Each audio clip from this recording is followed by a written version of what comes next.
everybody. Welcome back to the Fans in Motion podcast. We are the podcast you didn't think you needed, but we're here.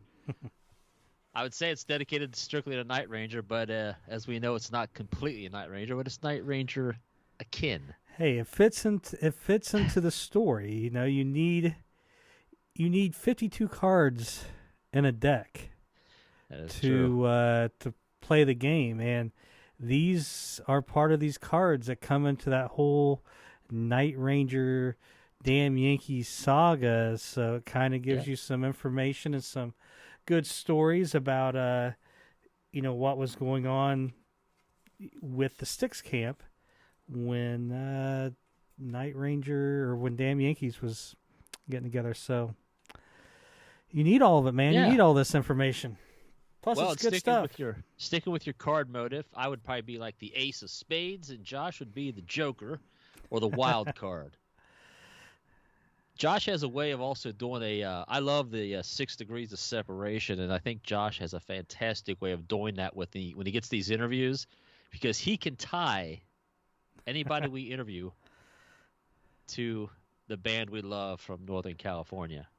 Yeah, I mean, well, it's easy with, like I said, Glen Burtnik, because we got Glen Burtnik, Toppy Shaw, and Jack Blades. But we talked briefly, but David Prater, who really played a big part in the Feeding Off the Mojo album, produced it and helped during that time period. Also helped Glenn on his solo album there in the 80s. So, yeah, these stories, like I said, they all interact. And plus, even though it may not be, some of these stories may not be a Night Ranger story, it gives you more information on how the record industry works. Absolutely.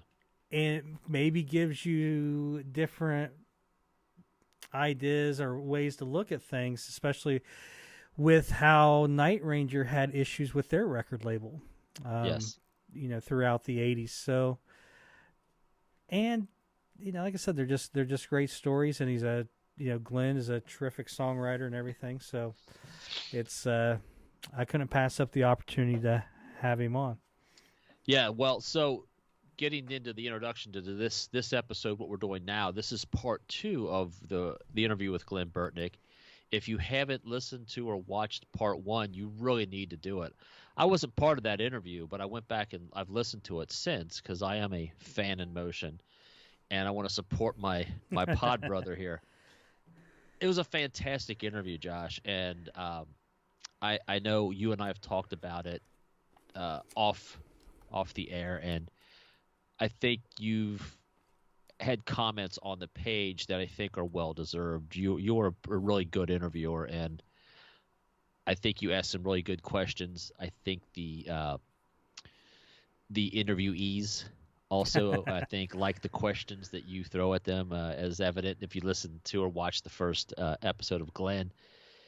You do your homework, and I think the accolades you deserve for that, and I liked it. I listened to it. I was very entertained by it. I just told you, I just went and downloaded one of Glenn's albums. The intro song going into the episode, I heard that little piece, and I was like, this is a great song, and I don't even know who this guy is. Yeah. And so you've converted me, and now I wished I was part of that interview, although I wouldn't trade my vacation for it. But, man, I wish I was a part of that, because I had questions. I wanted to talk to Glenn about his Beatlemania, and I wanted to talk specifically about the Patti Smythe song, because, as I've told you, it's one of my favorite songs in the world. I mean, I love Don Henley, and it's such a well-crafted song, and then this guy wrote it. Holy crap. Well, the song that played in the previous podcast that it opened, and I think, maybe opened the interview, and maybe I played it to credits, where was Kiss My Ass Goodbye. It's the version off his 2004 solo album. I think it's Lost in Hollywood, I think is the title of it. I might be wrong. I can't remember right now, but and that is the song. That's the version of that song's off that album. but that was originally on the 2003 Styx album Cyclorama, which we talk about in this upcoming episode. And we talk about that song being on the Styx album and should it have been a single and how it impacted some of his thoughts with the band and everything. So, that song will come up in this part 2 of the interview. And, thanks for the kind words on, what you just said. I'm my own biggest, you're always your own worst critic. Sure. I don't know what the hell I'm doing interview. I mean, I'm not I'm just some dude that enjoys music. So I watch it. I'm like, oh man, I could have worded that better or said that better. Yes. I think what makes our interviews good is that we're music fans, and we're not selling anything. We're not trying to like sell a 12 paragraph, click thing and. Hey, we just want to know about this. Or ad space. I mean, the thing I liked about it was talking about Helmet Boy, right? Yeah. That band that he was in that got signed to a major label, recorded an album, released on a major label. They release it, and poof, it's just done. It's like, how in the hell does that happen? And he's like, hey, man, they had tons of money. It was probably a tax write-off back then. And because you hear of all these bands and, stuff like that from the 70s and 80s. And it seemed like think about, like, we're Kiss fans, Peter Criss, right? Yeah. He leaves Kiss. Now, he's a little bit bigger than some of these guys, but he got 2 solo albums. Yeah. And on a major label. And it just seems like anybody that was in a major band left, they got a solo album, and they never did anything, hardly. But why were they releasing? Well, it looks like there were probably just a lot of tax write-offs and stuff like that. There's politics involved. So, yeah, it's, I don't know what I'm doing in these interviews half the time. And I'm trying to say my words correctly on how I want to get, from your thought, what's in your head into the mic. It's not always that easy when you're doing it. And like I said, I've never done this before. Plus, you try not to let it, and it doesn't. It only bothers me when they first appear on my screen, when I connect with them at first. But it's like, hey, this is the dude I've been listening to this guy's music, or it's Eric Levy, from Night Ranger, or whoever we've interviewed, and it's like they're suddenly on my computer screen talking to me. Yeah, well, so we're doing Eric. I don't know what to say. And then he starts playing songs, and I mean, I'm just like, I forget we're recording. I just turned into a fanboy. Or with Joel, I don't know, the fans, I don't think anybody noticed, because I think we were off of the air by that time, or off recording, but when I took the snapshot of the screenshot, I don't even know what I'm doing. I'm hitting buttons. So, yeah, it's like I got to deal with... I don't have I have no decorum. Again, because what's the opposite of professional? So but I think that's why we get people on, and they, you see it transform of, like, even when we talked to David Lauser from the Sammy Hagar band, he halfway, just 10 minutes in, he's like, wow, these are great questions. Normally it's this stuff. And it's like, it's like if we talk to Kelly Kagi, I will give him a Sister Christian free guarantee that we will not bring up Sister Christian, because there's nothing I need to know about that song. There's nothing else to be said. I want to know more of, hey, what part of Eddie's Coming Out Tonight did you write? Because that's a song that's Jack and Kelly, but that's a kind of a unique song for Kelly. Kelly songs are usually more, I don't know, just like where I want to know more about that song that you co-wrote, or just a ton of different questions. And I think you said it best when you talked about it, and prior to us getting this whole thing together, when Brent and I used to talk, this is years ago, about wanting to do a podcast, is asking the questions that we don't ever seem to get out of interviewers. It seems like interviewers have a checklist they got to hit. Ask this, ask this. It's like, I want to know about, what got you to play music back when you were a kid, and Well, what was your favorite band? Like when you ask Glenn about his favorite Beatles album, and you guys kind of went back and forth with how it changes, and I don't know a lot of Beatles because I didn't grow up in that as a Beatles fan, and I told you I'm becoming one more now.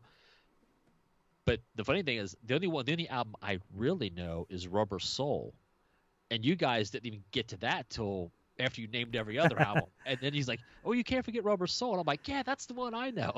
Yeah, it's like you could make it really easy and go, "Hey, what color greatest hits do you like, red or blue?" Yeah. Early Beatles, later Beatles. Yeah, when it comes to Beatles, basically you have your early Beatles, you have your later Beatles, and then you have that little transition period in the middle. Now, this is just being 35,000 feet up. Right. That transition period is Rubber Soul, Yeah. Revolver, stuff like that.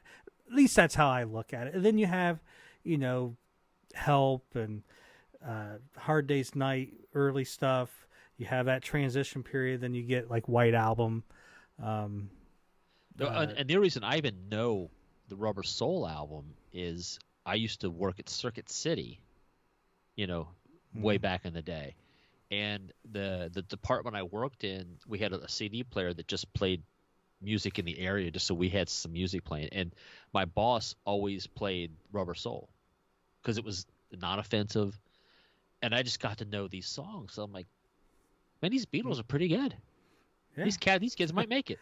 Yeah, and they're no Kiss, but and it's great stuff. And if you listen to the Beatles, you can hear the Beatles in Night Ranger.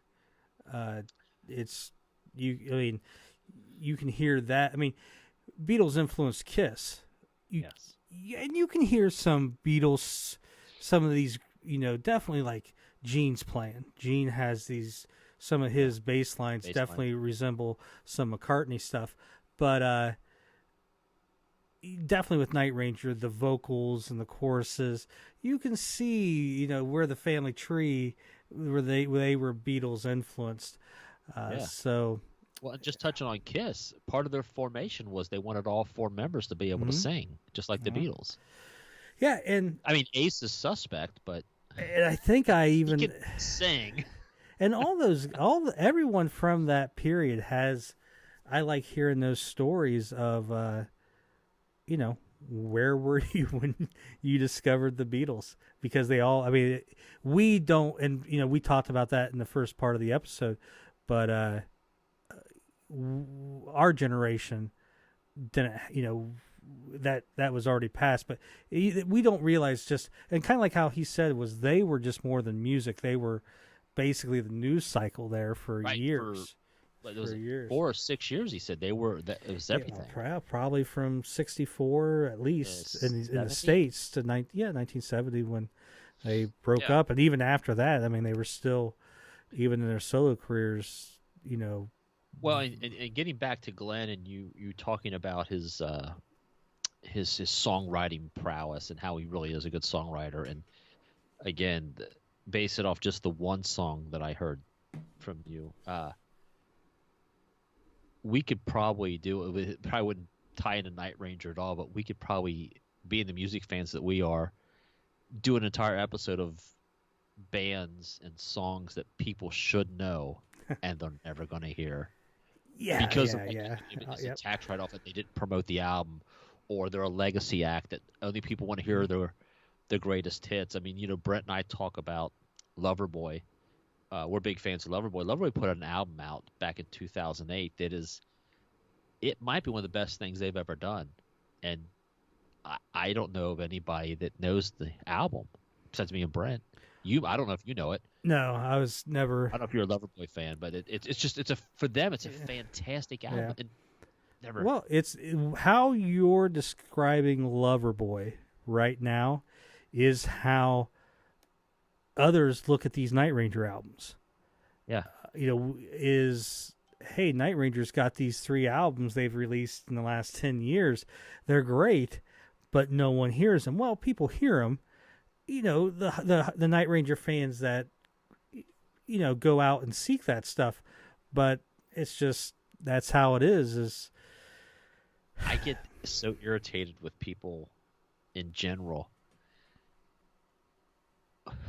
Music, I love music. I've played music since I was 7 years old. I wanted to be a musician my entire life, and there are bands that are so good. Night Ranger being one of those bands, and our radio waves are filled with. I mean, I don't want to crap on other people's music, but it's just those bands were great in a time. People know them from the 80s. Mm-hmm. Some of those bands are still great. They're still writing great music. Night Ranger is one of those bands that still. I look forward to new albums from Night Ranger because it's still great. Mr. Big is another band that I think still puts out great music. Yeah, but if there was a podcast in 1982, all right, and there were some 40 and 50-year-old dudes, they would be saying, "Hey, that music that's on the radio today, those Lover Boys and the Night Rangers and all them, make it. All right, that's just noise." But let me tell you about Benny Goodman Orchestra, or let me tell you about Glenn Dorsey. Let me tell you about some Perry Como. How about some Strawberry Alarm Clock, man? Well, you're in the late 60s. But what I'm saying, though, is every generation has that.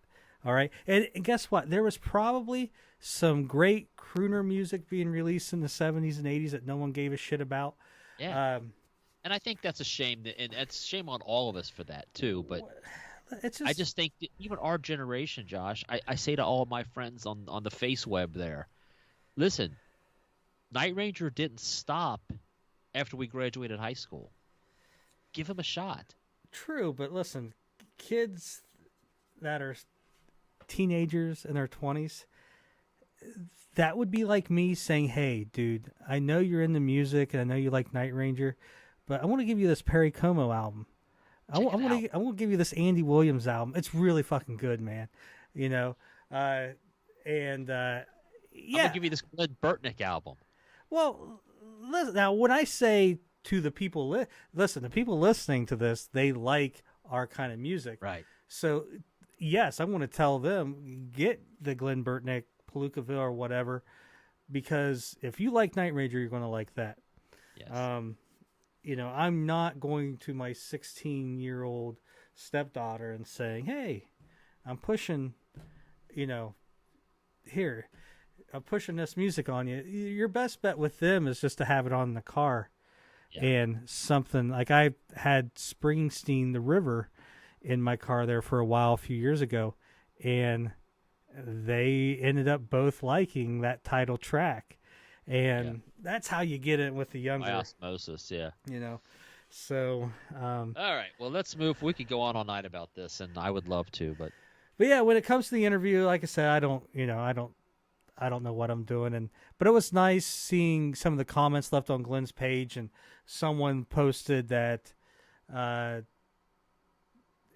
every interview they listen to, there's missed opportunities, like something said, and like they're wanting, "Hey, follow up on that," or whatever, and he's like, there was nothing in there. You followed up on everything, and probably because, like I said, I'm a hardcore fan like others, and I'm not just doing this to get an article printed or something like that. So it's like we have the time and the space to, okay, we're going to, what you just said, let's dig a little bit deeper into that.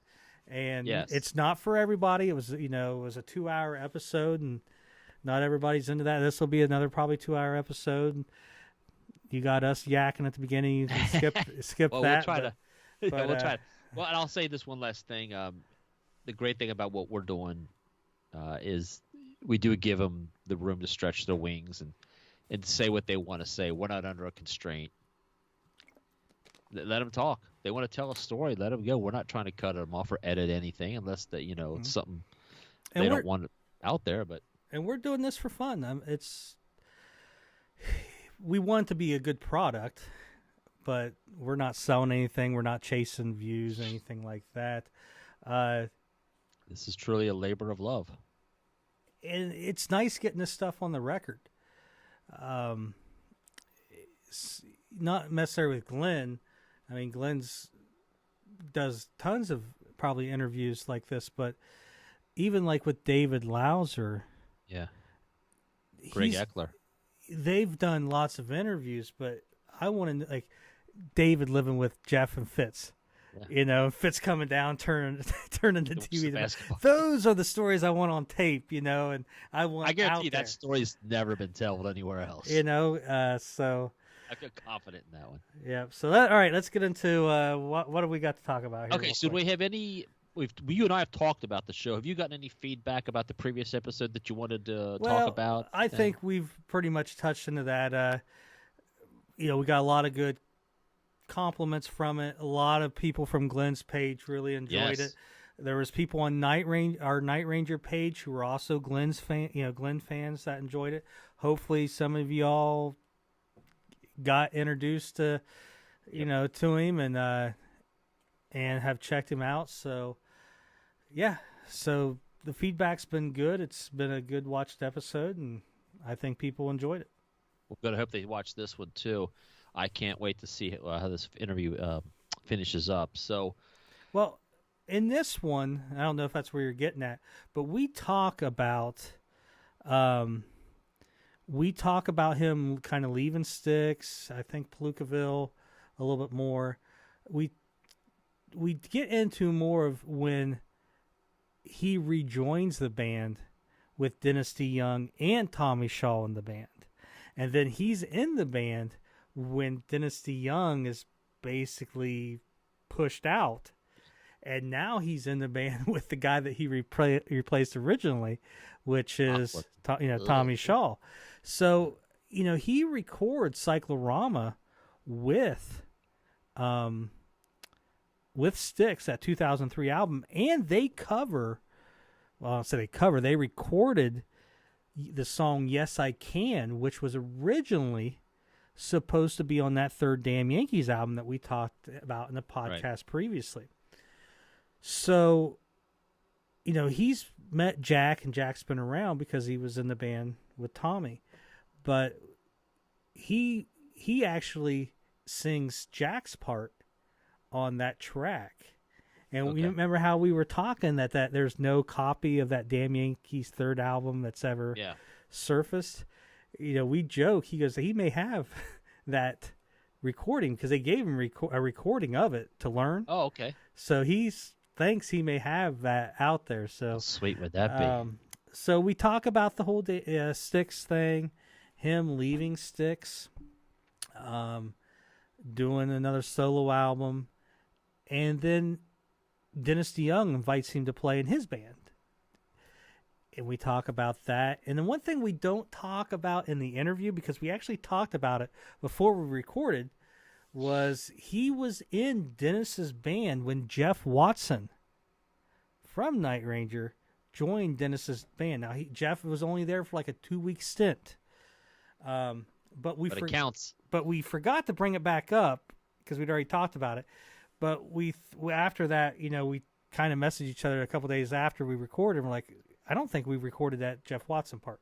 But there really wasn't much to talk about because he was only in the band he's only with Dennis for a couple weeks. They were mostly all Canadian shows. Not that matters, but and he really didn't get to know Jeff too well. He liked him. He was a phenomenal player, but he was there for a few weeks and then gone. So we decided not to go back and record that part. But yes, there's that connection that he did play with Jeff there for a couple weeks. And then we get into the Weeklings and what he's done recently and stuff like that. So a lot of interesting stuff. So, well, there's that's your 6 degrees of separation. That was an easy one.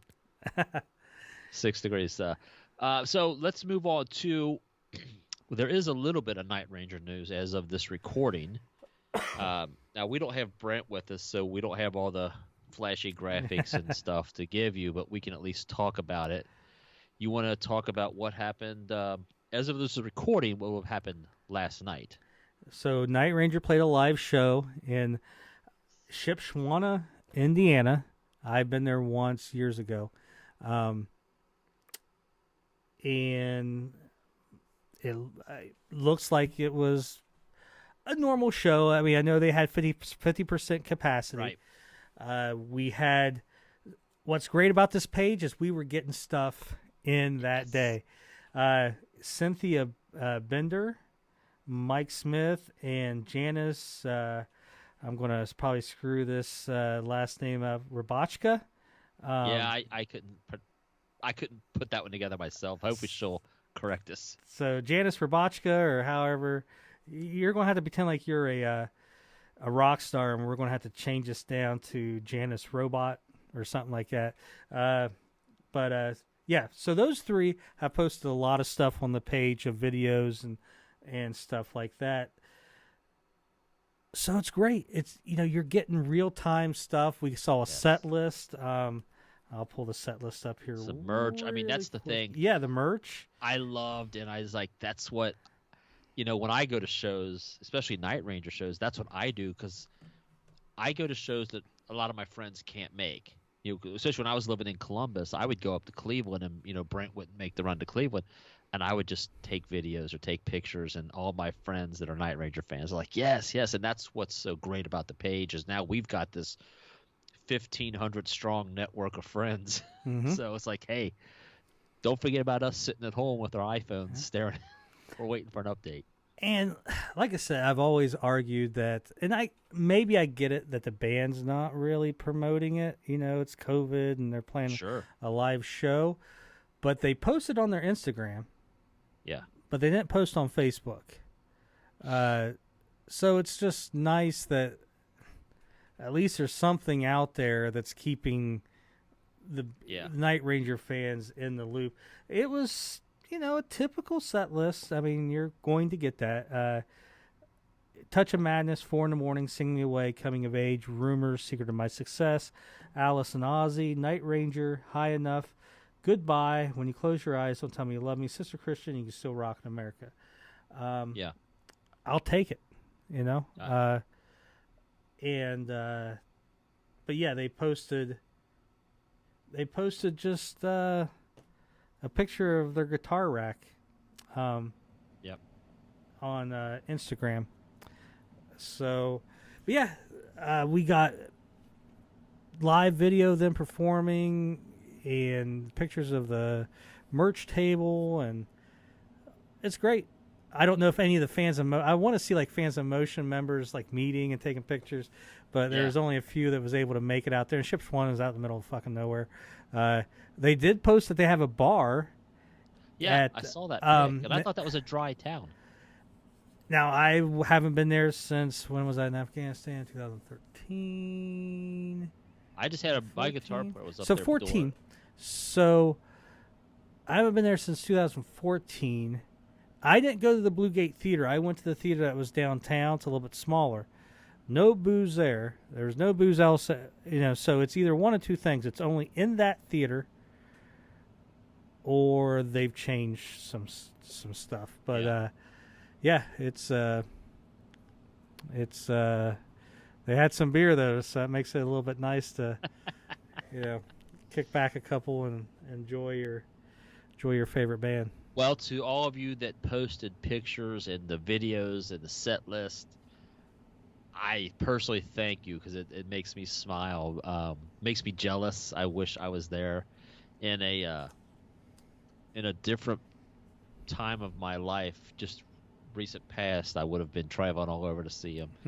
I currently am not in a position to do that, but I will get back to that. But I would have driven up there for that one if I'd had the if I was still in Columbus. I would have made that run. If it wasn't Halloween, I would have went. Well, you got a little one. You know what? He didn't want to dress up. He hates putting that stuff on. So we didn't dress up, and it was cold and windy here in Ohio. It sucked. So we went to a playground and went and got French fries. So hey, that's not a bad. But if it was on any other day, I would have went. In other Night Ranger kind of news, yes, it's more kind of stuff we've talked about in the past on the podcast. We had talked, I think, on a vinyl collecting episode where we had talked about Camel labels on the Dawn Patrol that came out in like '86, and I'll post some pictures of them here. But we Night Ranger had Camel management, so we were wondering if those Camel labels were kind of, I don't know what the word I'm looking for. The same? Well, were only for Night Ranger because they had Camel management, right? Like MCA wasn't using that label on other artists because they weren't under Camel management. So I looked it up, and yes, there are other bands that had the Camel label if they were on MCA and they were under the Camel management. A band called Silk and Steel. Or no, wait. What's Silk and Steel? Who's the keyboard player that was in Angel? His solo band. Anyways, their album was called Silk and Steel. I remember that. And then I did take a picture of this one. Billy the Kid, Sworn to Fun. It was a band. I don't know what kind of music it was. But anyways, there. So see how that looks like that Camel label from like Big Life and everything? I love it.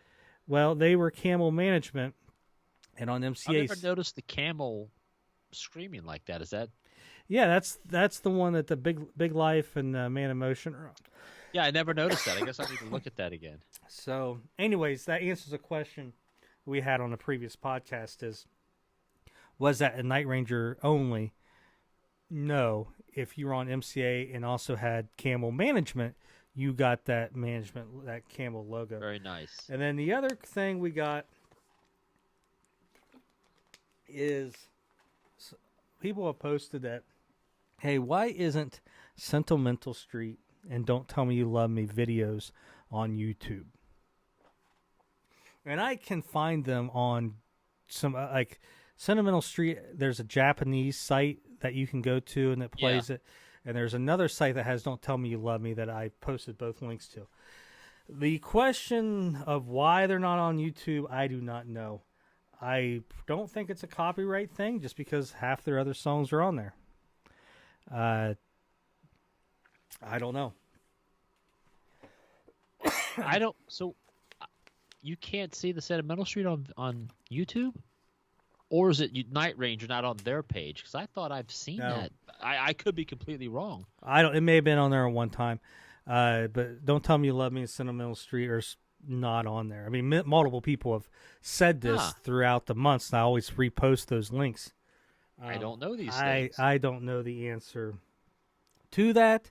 Again, I can't see why Sing Me Away is on there and not Don't Tell Me You Love Me. I just don't know. Yeah, because, I mean, Don't Tell Me You Love Me is really, I mean, kind of it. I mean, it's what started it for everybody. I'm trying to find something while we're talking here.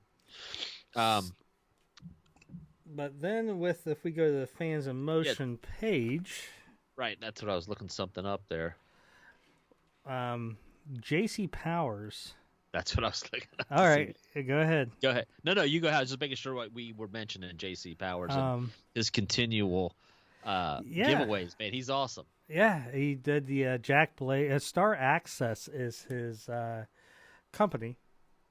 He does personalized picks and drumsticks. Yeah. So yeah, he does these live. He'll do a question.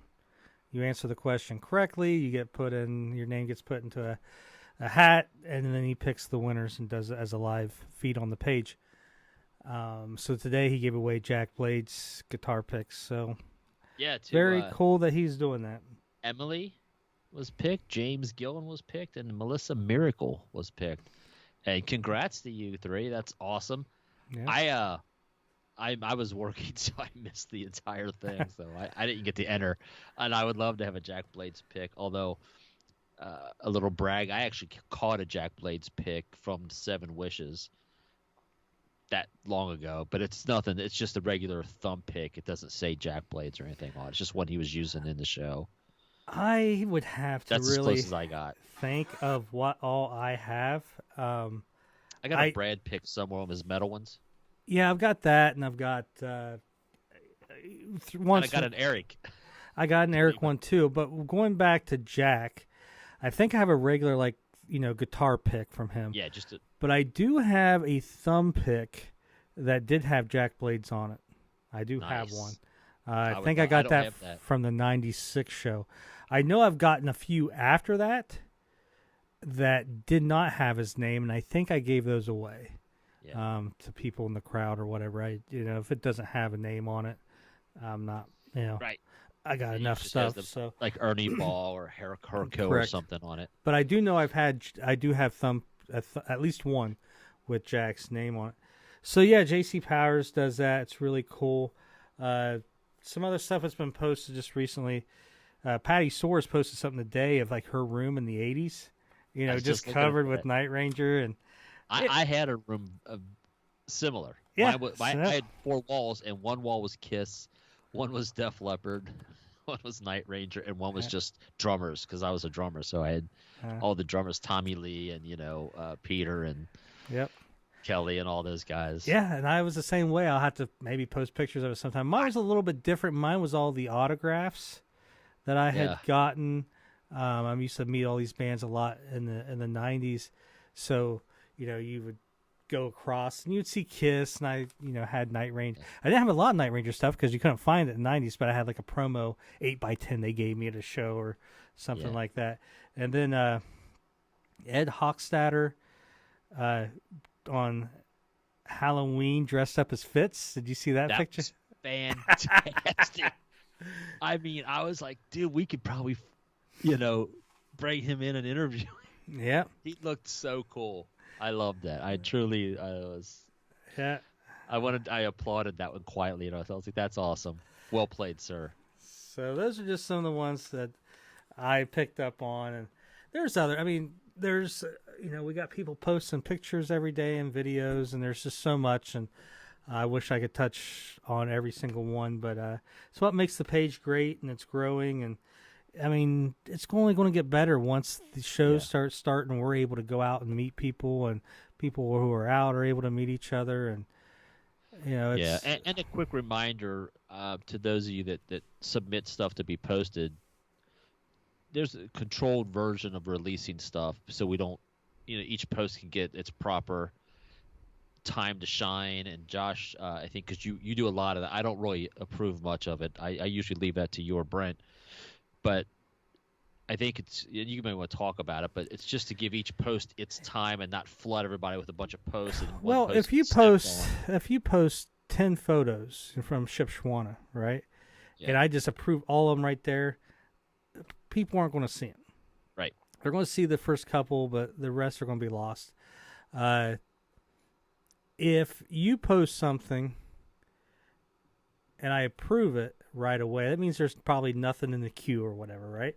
But then if someone else posts something right after it, I'll let it sit for 30, 40 minutes. So whoever posted that, their stuff gets looked at, and then usually it's just every hour if it's not very busy. With Ship Shawana, I was doing something probably every 20 minutes. Yeah.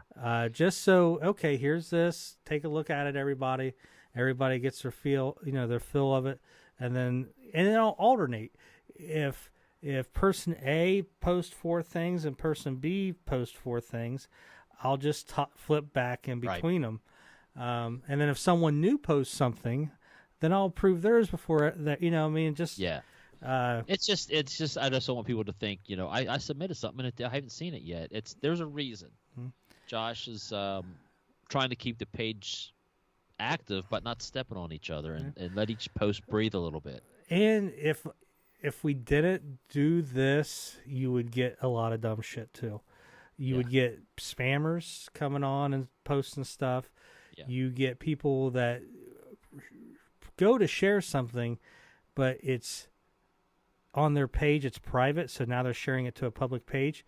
And so you would get an alert just to go to something that says, hey, this isn't available. Right. So I try to eliminate all that stuff. So if you get something, you post something, and it gets declined, I hate doing it because I always, but I will put, hey, change your privacy setting or something. Yeah. But that's what it is. So, yeah, it's just something to make the page run a little bit more smoothly. So yeah, and consistent. Okay, well, moving on real quick. Is there any new stuff or any new music that you want to talk about? I see you got an album over your shoulder. What is that album? That is the Styx Edge of the Century album that Glen was on. As of anything new, nothing that I got some new stuff, but nothing I can share at the moment. As of new music, I don't have anything new that's come out. I would just tell you, go check out some Glen Burtnik stuff. Like I said, I've downloaded the Glen album. I can't speak to it yet because I haven't listened to it fully, so I don't have anything to really offer up about it. And I'm looking through real quick my downloads. I got nothing to speak of currently, but the album behind me, that's Styx Edge of the Century. That's the one Glen was on with Styx. I would tell you just the first 2 songs to go get off that album, if you're just wanting to get into it, is Love is a Ritual, which was the first single. And there's a great ballad on there that most fans, it wasn't a hit, it's not on the greatest hits, but it's a great ballad that Glen sings is I'm drawing a right here. All in a Day's Work. So I don't even need to get it now. So All in a Day's Work and Love is a Ritual is definitely 2 songs to check off that Styx album. But yeah, it's another great interview, and I hope you guys enjoy it. Yeah, and I'll say, as far as new stuff, I don't have anything new music-wise, but I do have a new book that I'm going to read. If anybody's a John Grisham fan, he has a new legal thriller out called A Time for Mercy, which takes us back to his first book, A Time to Kill. If anybody was a fan of Grisham, there you go. That would be my current read. So there is never a time for mercy. If he dies, he dies. I love me some John Grisham. There's also a new Jack Reacher novel out if you're a fan of the Jack Reacher movie or Jack Reacher series. You know what? I was impressed with that first. I haven't seen the second one, but the first movie that came out, I was entertained by it. You know, I don't know if you're a reader. The books, as people say, are always better. And they are. If you like those kind of stories, the Jack Reacher books are real easy to read. Lee Child is a fantastic writer in that genre. But anyway, he's got a new book out too. I'm a reader. Let's see, I finally got my little library behind me. But that's enough of that. Let's move on. Josh, let's take us to the episode. Everybody, thank you if you're still with us at this time. I don't know how long we've been talking at this point, but we thank you. Those of you that are Glen Burtnik fans, if you've sat through this, awesome.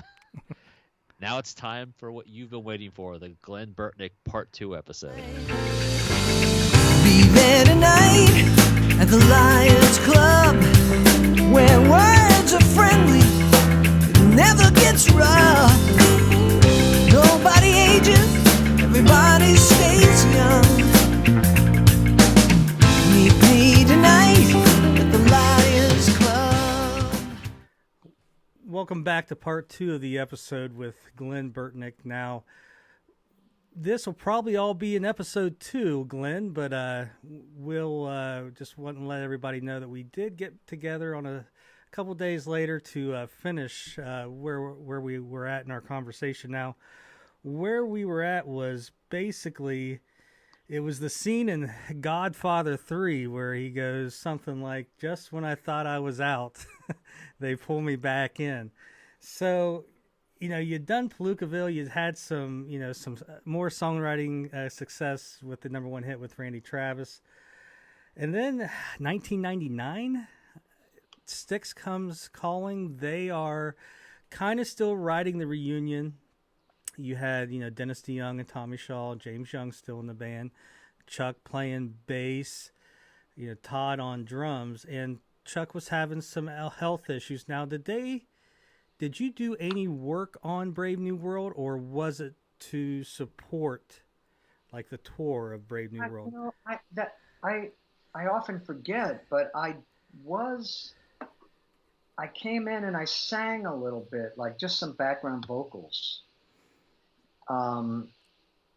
And it went well. Were you doing were you doing it in Dennis's studio in Chicago, or were you guys out on the West Coast? On the West Coast, yeah. Okay. They were not getting along, and it was, Tommy it was his turn, but Dennis claimed he had some health issues, And so that created that problem between them. And Chuck definitely was ill, and we were worried about Chuck. So I was called in to take Chuck's place on tour, and they were recording at Tommy's home studio, which was interesting. Brave New World was generally Tommy's ball. I mean, Dennis is on it. Dennis did a lot, but they kind of broke down during the making of that album, as I recall. So, and they were getting ready for a tour, and I got called, and I did it, and they were just finishing up the album at the time, so there were a few more tracks that they wanted to, they wanted some more vocals or something. So there was just a tiny little bit that I had to do. Now, one of the, like in Styx, lore, one of the, basically the, I guess, breaking point, last time that Tommy Shaw and the rest of Styx performed with Dennis DeYoung was, I think it was October of '99.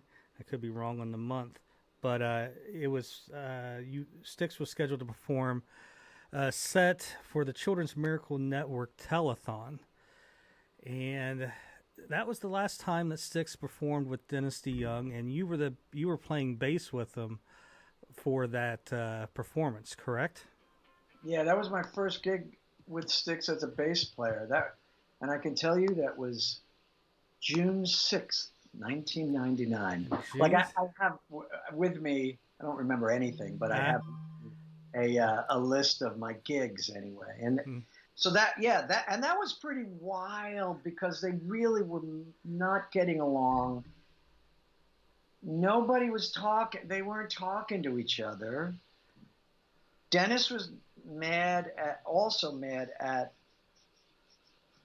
the sound man, Styx's long-term sound man, Gary Loizo, who also was the lead singer of American Breed, who had the hit "Bend Me, Shape Me, Any Way You Want Me." But in any case, Dennis wouldn't speak to him because there was already plans to tour without Dennis. And Dennis was angry. He's like, how can you tour without me? So if Dennis, we're getting our sound together, our monitors and everything, and the sound man was in another truck. That was Gary Loizo. He was in a completely different room. And so Dennis would tell somebody, I think it was our road manager, George Packer, he would tell George what to tell Gary, the sound man, instead of talking into the mic and telling him, I need a little more keyboards in my monitors or whatever. So it was this really crazy thing, and it was live on television, the performance. And this is what I recall. I also really liked meeting Marie Osmond, but in any case, that's what I remember. That's what I remember. And we did it, and we, if I'm not mistaken, we had 2 days or something. But anyway, yes, there were performances, and that is one of the crazier gigs I've ever experienced. So Dennis knew during that performance that, not that he was basically out of the band, but they were going to do a tour without him. Yes. Okay. So, and when you walked into this situation, was you surprised that maybe it was even more, I won't say screwed up,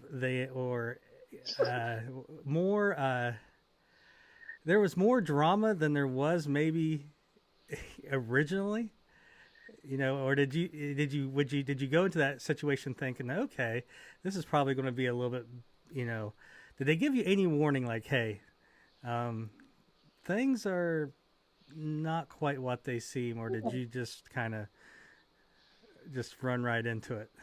Yeah, a lot of the details, the financial and contractual battles that might have been going on was not shared with me, and I really didn't want to know. You know, like I wisely, and I'm not often wise. However, throughout any of my tenures with Styx, and I played 2 different roles in the band. Once I was a guitar player, and another time I was the bass player. And I just always felt like, this is a divorce. These guys have been married, and now they're getting a divorce. And when real couples, male, female, or whatever, who are getting divorced, the wise thing is to not choose sides and not be, it's just good to stay out of those issues. So it was a pretty amazing thing, though, to see. Now, I will say, I believe that is almost natural, human nature, for bands to implode like that. Mm-hmm.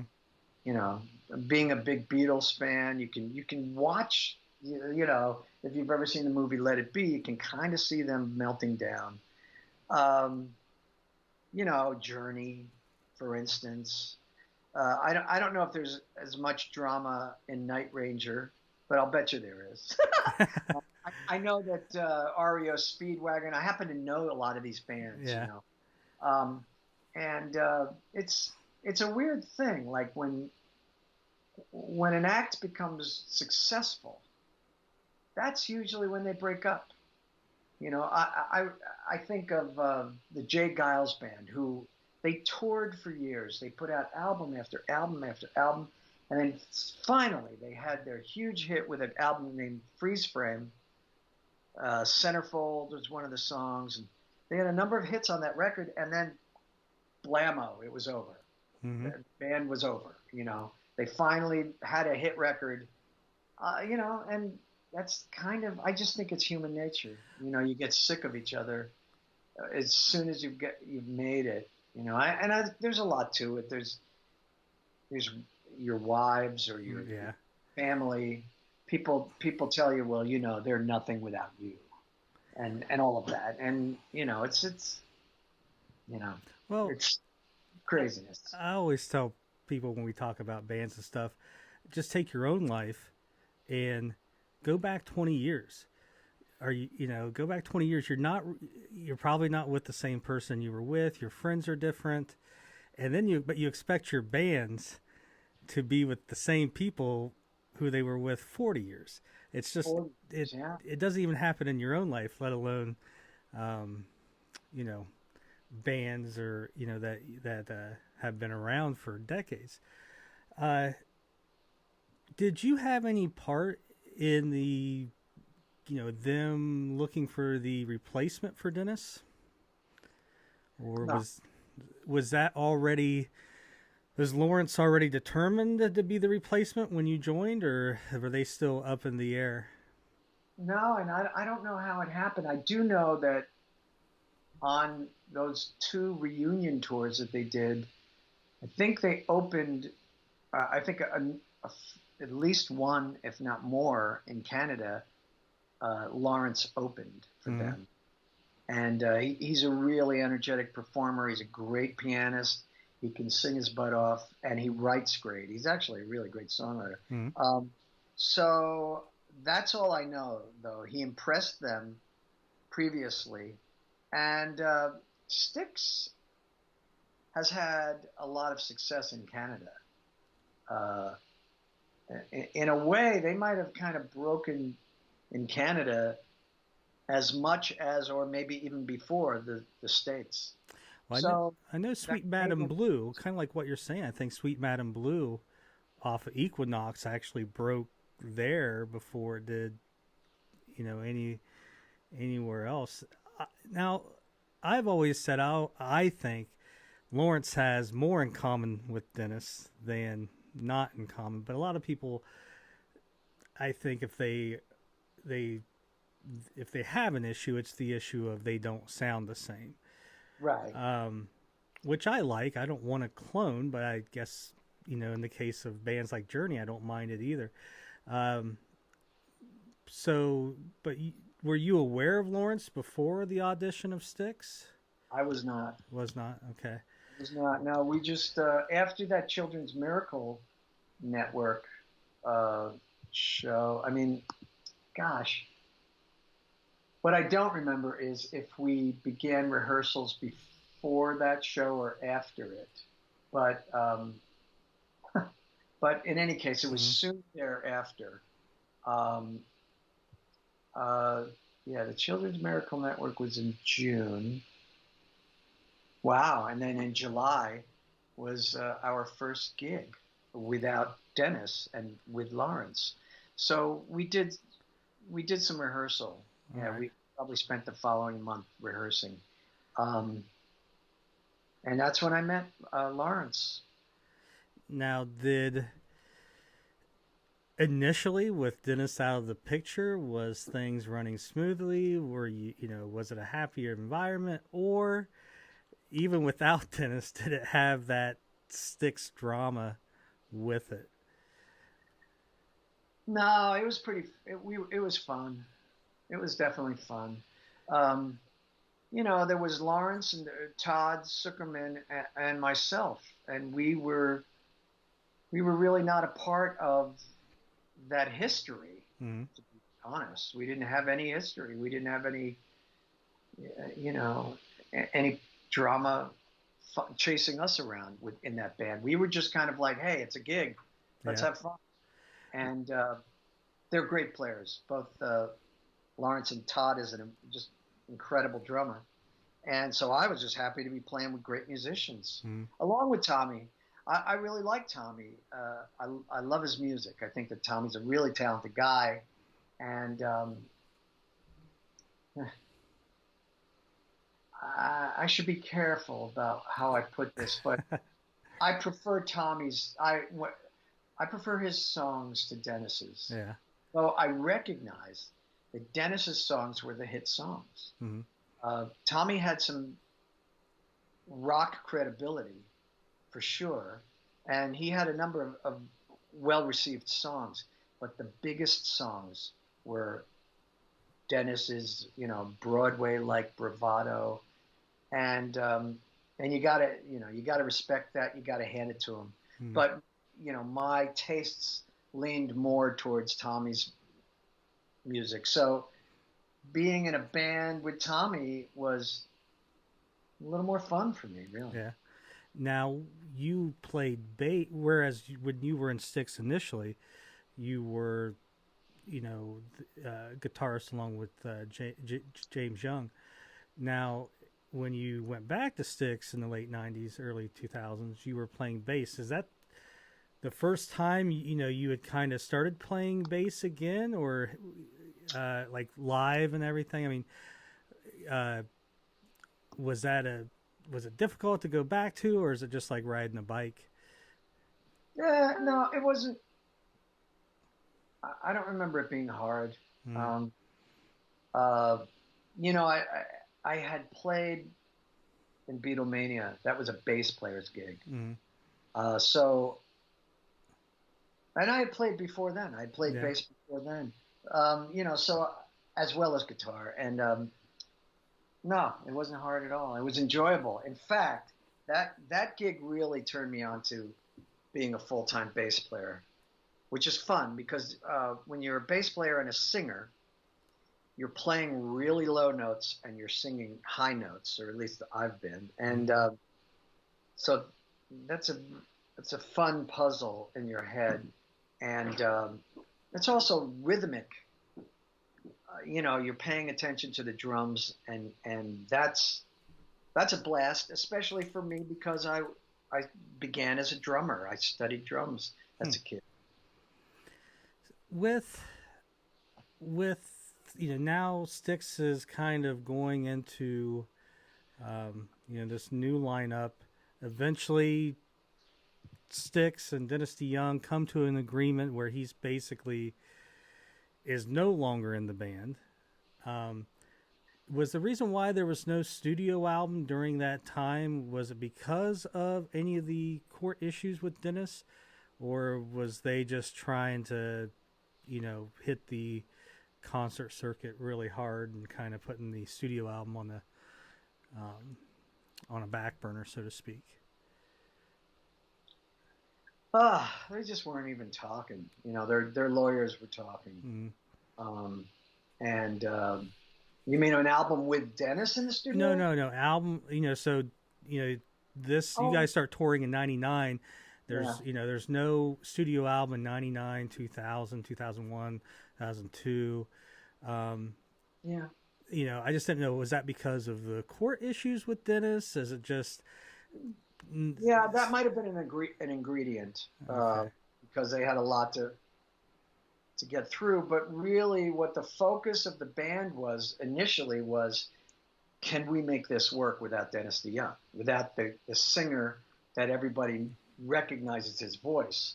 And we just put on a really energetic show, and we gained Styx already had a following, but we gained respect as a touring band. It was a good show, and we built it up. So we weren't really writing songs, or that wasn't our focus. During that time period, though, Styx was releasing live albums. 2001 Styx World Live 2001. And what I liked about these is, yes, it was cool to get some unique Styx songs on there, but we got A Criminal Mind was on there from Lawrence, and we got Love Is the Ritual live, and you playing a verse and a chorus of Sometimes Love Ain't Enough, which was fun to hear. And then the very next year they had this was Live at the River's Edge, which was cool because it had Brave New World material, and it also had you doing Edge of the Century. So I enjoyed it because they were performing songs you didn't hear on every live album, but they were also doing cool songs, from Edge of the Century as well.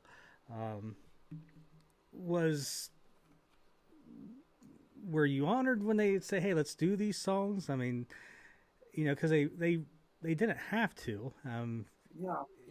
It was. I was happy. Yeah, It was like, cool. I'm part of the history of this band, and they're recognizing it.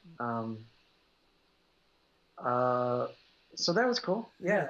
In fact, you mentioning these records, it reminds me that is a very interesting period in Styx history, because although the band was certainly performing hits, their hits from the past, the band wasn't afraid to do new material as well. And so that was pretty cool. And it's so difficult now. I know that they put out an album recently, and I think they have every so often, and it's difficult for their audience, for the large audience, to accept these new songs. And I mean, that goes for everybody. That goes for Paul McCartney. That goes for Stevie Wonder. That goes for, it takes a lot for these bands, these classic artists, to be allowed to play new music. And that's a tough one, because when you're that big, you're going to make money, you're going to make a living, you're going to have a following, you're going to play hits for the rest of your life. But what about your creativity, which got you there in the first place? That's going to suffer, and it just does. And in my little microcosm, same thing. I'm in a band right now called the Weeklings, and we we are partially a tribute to the Beatles, you might say, because we do a lot of Beatles material, but we rearrange a lot of it, and we put out records with our own material. And we know if we're going into a new market, we got to give these fresh new audiences material that they know, that they, remember or they appreciate, because that's the whole aging baby boomer classic rock kind of thing, is that it's not like it's not like young alternative bands anymore, Well, it's a thin line too. Like with Night Ranger, they've probably been more active than most bands from the genre. They've released 3 studio albums the last decade, but when you go to see them, you may hear 1 or 2 songs from that album, which we enjoy as fans. But you get in discussions with fans, I wish they'd play this and these obscure songs, and it's like hardcore fans make up a very small percentage of the ticket buying, and if they played more of the stuff that we wanted, we would be, us and me and the other 20 people discussing this would be the only ones there, and unfortunately they wouldn't be, you wouldn't be selling any tickets. So yeah, it is a weird, I won't say a weird time because it's been like that for a while, but it's definitely not like the days where you would release an album and you would play 4 to 6 tracks off that album live to introduce it to the audience. When did you first get word that, hey, we are going to, as Styx, record and do a new album? When did you guys when did you first hear that, and was it for Cyclorama, I guess you're saying? Yeah. Well, we were on the road doing all these and the record came out in 2003, maybe? Correct. Yeah. So probably 2002. I don't know. It probably took us about 6 months to put the album together. So, but do I remember? No, I don't remember when it was discussed.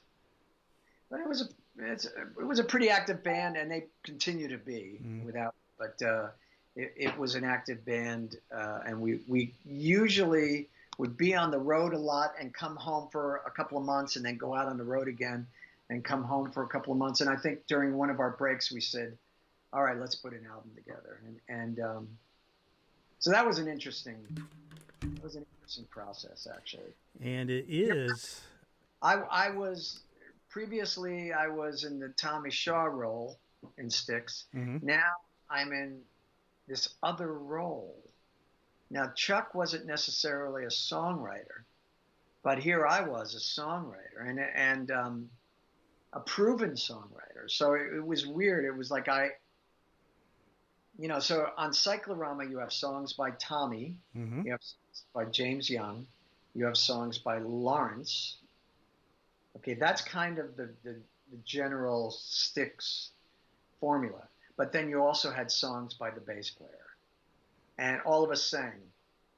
So, and then there were collaborations. There were a couple of songs that Todd was involved in the writing, So it was a pretty interesting collaboration, and I'm happy with that album. I think it's a really good album.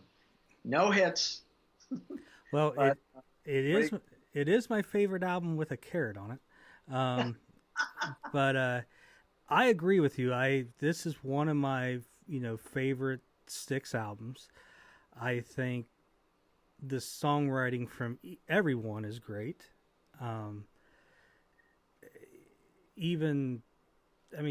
There's not really a song. Every album, I think, no matter who it is, there might be one song. Okay, that's the one song that, if I was the producer, I would tell them, hey, go write another one and let's kick that one off. And on this album, there really wasn't anything like that. Now, you had, I think, 2 songs on here, and I think you sang 3. You had "Kiss Your Ass Goodbye," which with many Styx fans, that's their favorite song on the album. "Killing the Thing You Love," that's yours as well, correct? Yes. And if you're a Night Ranger fan and you're listening to this, go pick up this album. You will not be disappointed. One song I wanted to ask you about was the song "Yes I Can." Yeah, sure. Now, Jack, yeah. well, there's this, and every band's got this mythical era that there's not much known about and all that. And for Night Ranger, Damn Yankees, it's the era of like late '99, early 2000. They get together to record a 3rd album, and they record it. Tommy's not really involved too much because he's working on getting Styx off the ground without Dennis. So they bring in Damon Johnson, who was in Brother Kane. Oh yeah. So it's kind of Jack Blades, Ted Nugent, Tommy Shaw, Damon Johnson, Michael Cardelloni, and even Kelly Keagy from Night Ranger came in and helped rehearse and everything. They record this album with John Kalodner's label Portrait Records. They record it. I mean, it's in the can. They get it back, and Luke Eben produced it. He was a young producer who produced Bon Jovi's comeback hit, "It's My Life," a couple years later. Okay, so he was trying to make Bon Jovi with a new sound, but a couple years prior, he's trying to do that with Damn Yankees. They get it back. The band hates it. The label hates it. Everybody hates it. They give it to a well-known producer, Kevin Shirley, I think, who had produced Journey and other stuff. And he basically says, there's nothing I can do with this to make this sound more Damn Yankees. This, basically, what is recorded here, I can't really manipulate at all. So they shelved this album. Now, do you remember Tommy ever talking about that, or because I think you would have you were with the band when he would have went off and did that stuff. Do you remember him doing anything with Damn Yankees in late '99, early 2000, or ever saying, talking about that mythical unreleased 3rd Damn Yankees album? No, I just learned more about it listening to you now. I know that we all knew that he and Jack had done a lot of songwriting together, and every once in a while we'd see Jack. Either we'd do a gig with Night Ranger, or we would be nearby a gig that they were doing, or we'd stop by and see. We ran into them. But no, I'm sorry. I don't know much about that. Well, where that leads from is that album to this day has never been released. I mean, it is closely guarded in a vault. Yeah. All right. But four of the tracks have been re-recorded. 2 were re-recorded for Jack's solo album. Okay. Came out in 2004. 1 was recorded on Ted's solo album, I think 2003, 2004, in that era. And the 4th one was Yes I Can. So it was recorded for, that Damn Yankees album. And never, which is kind of, you think about the song Yes I Can, it's a great ballad, and you think, how did that fit in with Ted Nugent? But yeah, that's why I was asking, because of that song. That song is on that mythical unreleased. It exists. I mean, we know that it exists. We know that it was mastered. Maybe mastered, not quite the right word, but it was far enough in the process that they were not demos. It was to the point where they could have. It actually had a release date and a catalog date and everything. We've got that evidence out there, but yeah, the Sony pulled it back, and everybody in the band said no. we don't want it, and even the record label said no. So that's where I was getting getting to with asking about Yes I Can, just for the fact that you were there, and I thought maybe you'd heard Tommy say, "Damn, that third album we did was horrible," because they. No, I honestly didn't even know that Yes I Can had. I knew that had been an older song of Tommy's with Jack, but I didn't realize that Damn Yankees had given it a try. I can tell you that Tommy's wife didn't like Styx's version, and I remember that. Like so she must have preferred the original version, which was probably that that Damn Yankees version. And boy, I wonder if somewhere I have the original recording. Yeah, it would. It's not too different from what I've read. Okay. But we didn't change it a lot. Yes. But and I sang basically Jack's part. Now, did you sing the high part or the low part in that song? Probably the lower part. All right, then you would be Jack usually sing the lower part. Yeah. But yeah, you would have probably sang then Jack's part. Yeah. So. Yeah, that's right. So 2003 got the new album. I unfortunately never got to see you in the Styx lineup. I was in the military at that time, and then the one time I got tickets to see you guys February of that year. It would have been February of 2004. I apologize. February of 2004 in Wheeling, West Virginia at the Capitol Music Center. I had maybe February 13th, right around there. And I had second row seats. And in January, on a Friday, they called me and said, "Hey, on Monday you leave to go to training, go to Iraq." And that's how quick it was. And so, yeah, I had to sell my Styx tickets with Glen. I was looking forward to seeing you in the lineup. And so, what songs? Do you remember what songs you were playing on that tour? Off that album, were you playing "Kiss My Ass Goodbye" or yes, "Killing the Thing That I Love," or just that one track? "Kiss Your Ass Goodbye." We were playing. There was usually a moment in the show where I was featured, and in the earlier tour of that version of the band, it was "Love Is the Ritual," and then, or maybe it was "Edge of the Century." Anyway, yeah, we did "Edge of the Century," and then later we do "Love Is the Ritual" was the second, maybe the second tour that we did the Glen moment, and then it was time for to promote Cyclorama, and so we did "Kiss Your Ass Goodbye," and I ran into the audience and I sang from the middle of the audience, and it was fun, rock star stuff, you know. Yeah, so we did that one.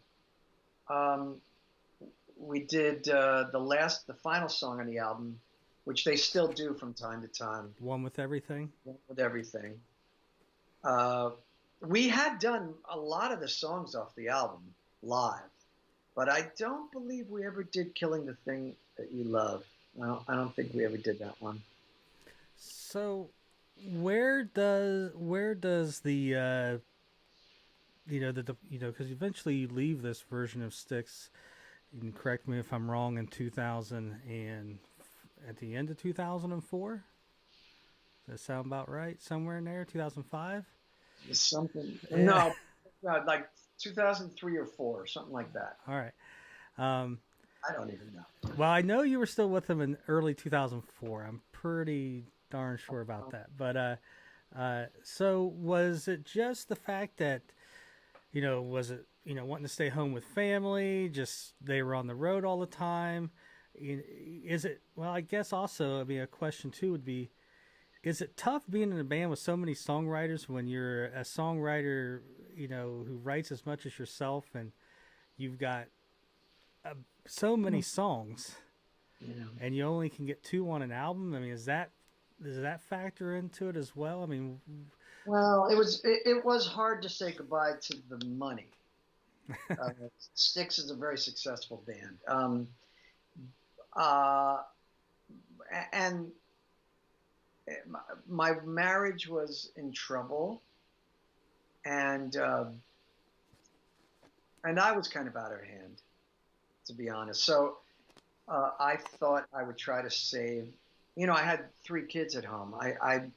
I thought I would try to save my marriage, so I left the band.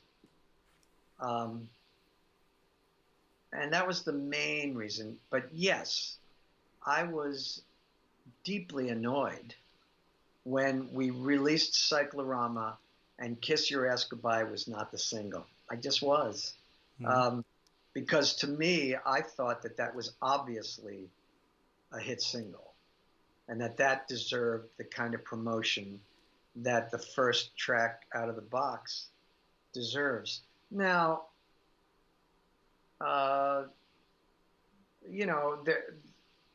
their philosophy was use Tommy's voice. Tommy's the guy that everybody knows and loves from Styx. If you don't have Dennis, well, you got Tommy, and you got JY, but Tommy was the one that had bigger hits than JY. So, in any case, so I understand it, but it did irk me. At the time, I was like, well, if this is a better song, then why aren't we pushing it? But to be fair, hindsight is 2020. Lawrence wrote some amazing songs on that album. So whatever, who's to say what the best song is? But yeah, I was a little annoyed. I was also very annoyed by another bit of human nature is our wives, and so I'll just leave that there. But I mean, in all versions of Styx that I was around, it was like, you just find yourself taking orders by people who aren't on stage, and that's weird. Yeah. Makes no sense. But it's almost as old as as rock and roll history itself. It's a common story. So once you're out of Styx, is there a sense of relief? Like, okay, yes, the money was great, but I don't have to deal with all this, other nonsense as well. Well, I tried to save my marriage, but it turns out I didn't. Mm-hmm. So, if I had it all to do again, would I do that? I'm not sure. But nevertheless, I moved on, and it's a shame that my marriage fell apart, and predominantly due to me, but it did. And by the time it finally crumbled, it was a few years on, and I had already moved on, and I made my next solo album, which was Welcome to Hollywood. So, I was already back in the swing of, okay, I'm a singer-songwriter, and I don't need Styx. Mm-hmm. So. And Welcome to Hollywood, as I've said previous, I mean, I really enjoy that album, and I really enjoy Palookaville. So you're, after Styx, you're kind of doing the solo thing, and then a few years later, right back to kind of that Godfather 3 quote, right? When I think I'm out, they pull me back in. Dennis DeYoung gives you a call. I think at the time maybe he's promoting a new album, and does he ask you to do a promotional tour or just play a few live dates? But how does that go when you pick up your phone and it's it's Dennis DeYoung again? That is kind of crazy, isn't it? Also, earlier I said I tried to stay out of things that I was smart, but I wasn't always smart because I had publicly said a lot of anti-Dennis stuff, which is silly, stupid, and immature of me, you know. And so I had to kind of face the guy. You know, he wanted to play gigs. He felt better. His health situation had improved, and he wanted to go on the road.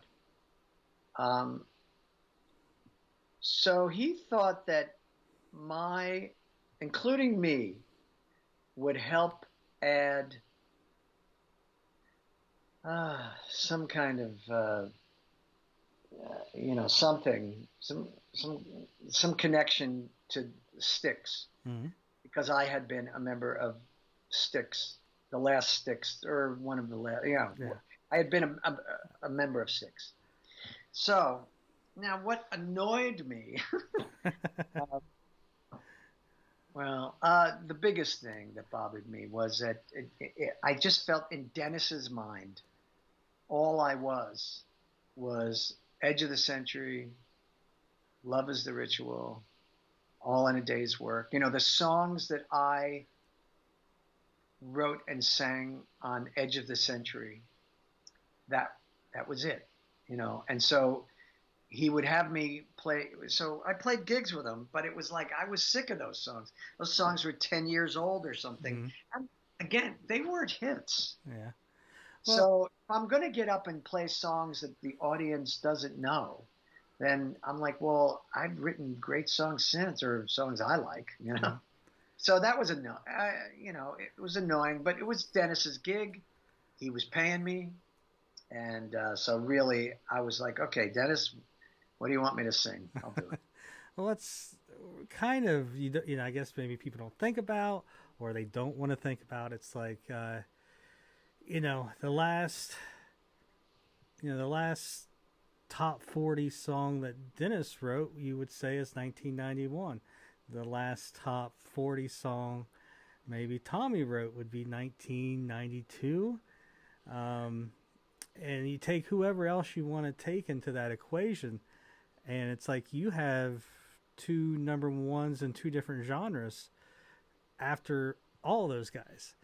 And it's just like, sometimes it has to be, if I was in your shoes, what's the word I'm looking for? Just frustrating, I guess, that, hey, I've written a couple number ones, a little bit more recently than you guys have. Why don't we release this song, "Kiss My Ass Goodbye," as the first track? I too have a good track record. Or let's play something else when you're with Dennis besides these songs off this 1990 album. Let's play this, or hey, I've written this, and I've got a pretty good track record myself, so I can see where it can be frustrating, probably to say the least, being put into that situation. Did getting back with Dennis, was it a good experience? Were you guys able to heal any wounds or anything, or was it just same old shit? What, with Dennis? Yeah, in 2006 or so. Yeah. We were a little older.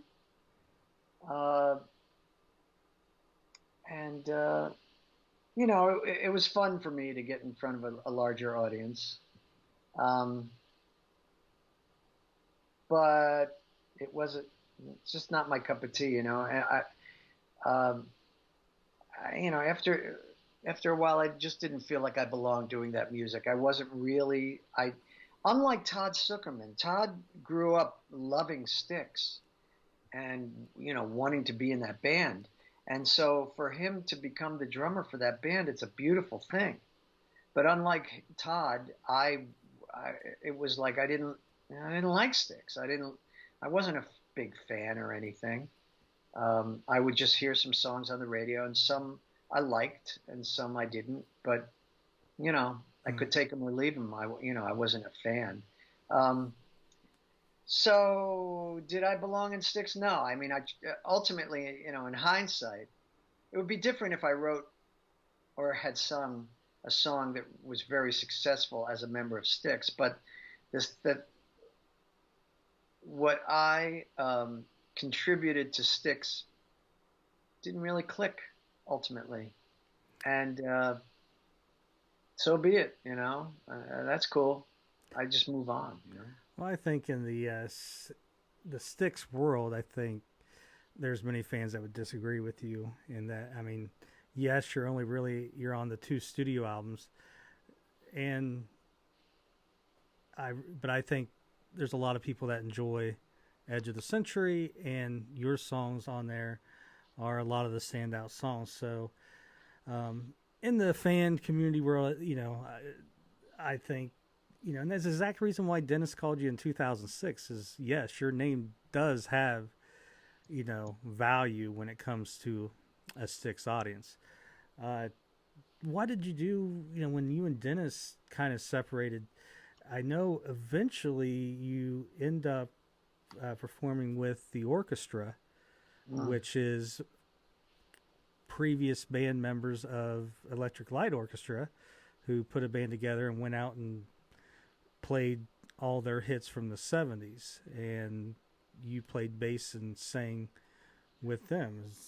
Is that pretty much correct? I have not seen the Orchestra, but was that a different experience? I mean, very different. It's similar in some ways. I was not a member of ELO, especially when the hits were happening. Mm-hmm.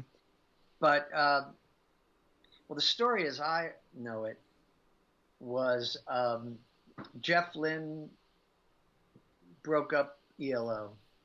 Now he was, to be fair, he was the songwriter, the singer, the producer. It was his music, and he put the band together. Actually, with Roy Wood and Bev Bevan, and Roy Wood quit the band and went off on his own. So eventually, Jeff Lynne became very successful, ELO without Roy Wood. And eventually, after the hits, Jeff Lynne was tired of doing it, so he broke the band up. And a few years later, the other members of the band got together and they said, well, just because he doesn't want to do this, that doesn't mean that we can't. So they put the band back together, and they had to replace the big hole that Jeff Lynne had left. Or, how do you put ELO together without Jeff Lynne's voice and his guitar playing and stuff like that? So they made a bigger band, but it was, Bev Bevan, Mick Kaminsky, Kelly Grokut,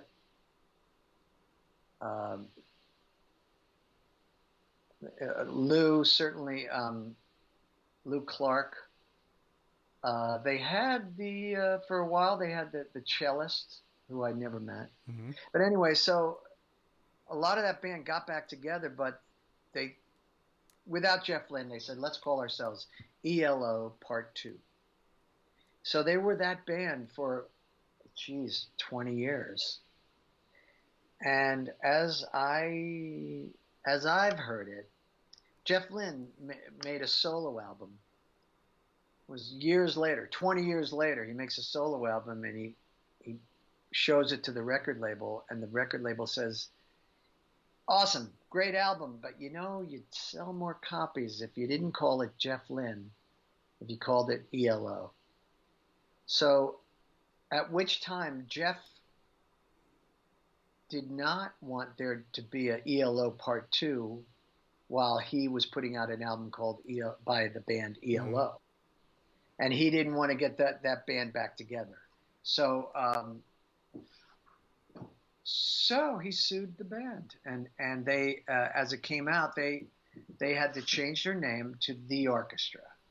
Now, in that time, in that 25-year span, one by one guys left the band.